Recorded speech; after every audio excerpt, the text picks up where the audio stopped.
அடுத்ததாக பார்க்கக்கூடிய ராசிக்காரர்கள் மீன ராசிக்காரர்கள். மீன ராசிக்காரர்களுக்கு கண்டிப்பாக அற்புதத்தையும் சந்தோஷத்தையும் ஏற்படுத்தி தருவதற்கு நவகிரகத்தில் இருக்கக்கூடிய செவ்வாய்க்கு தீபமேத்த கொடுத்த வாக்கை குடும்பத்திலும் வெளிவட்டாரத்திலும் காப்பாற்றக்கூடிய அற்புதமான காலகட்டம். நன்மைகள் அதிகரிக்கும். ஒவ்வாமை, அலர்ஜி, சளி தொந்தரவில் சிறிது கவனம்.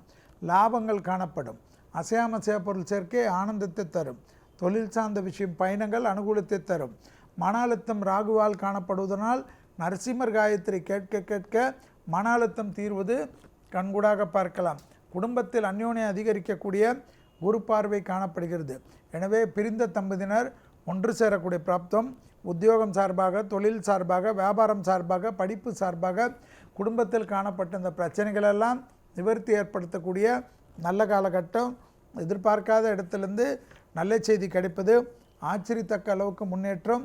உறவு முறையில் காணப்பட்டிருந்த பிரச்சனைகள் நிவர்த்தி, எதிரிகள் விஷயம், வழக்கு போன்ற விஷயமெல்லாம் வெற்றி ஏற்படுத்தக்கூடிய அற்புதமான காலகட்டம். பூமி சம்பந்தப்பட்ட விஷயத்தில் மிகப்பெரிய ஏற்றத்தையும் மிகப்பெரிய நம்பிக்கையும் பெறக்கூடிய ராசிக்காரர்கள் மீன ராசிக்காரர்கள்.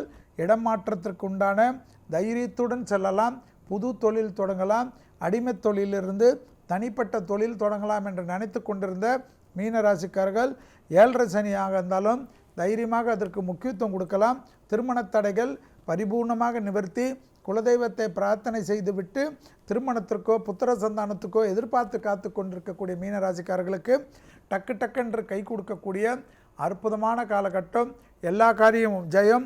பிரிந்த தம்பதியினர் ஒன்று சேரக்கூடிய பிராப்தம். குடும்பத்தில் நீங்களாக சமாதான உடன்படிக்கை செய்து கொள்ளுங்கள். உங்கள் துணை அல்லது துணைவியாருக்கு எதற்கு பஞ்சாயத்து என்பதை நீங்களே ஃபோன் செய்து நீங்களே மெசேஜ் போட்டு மன்னிப்போம் மறப்போம் என்று இணைந்து விடக்கூடிய அற்புதமான காலகட்டம்.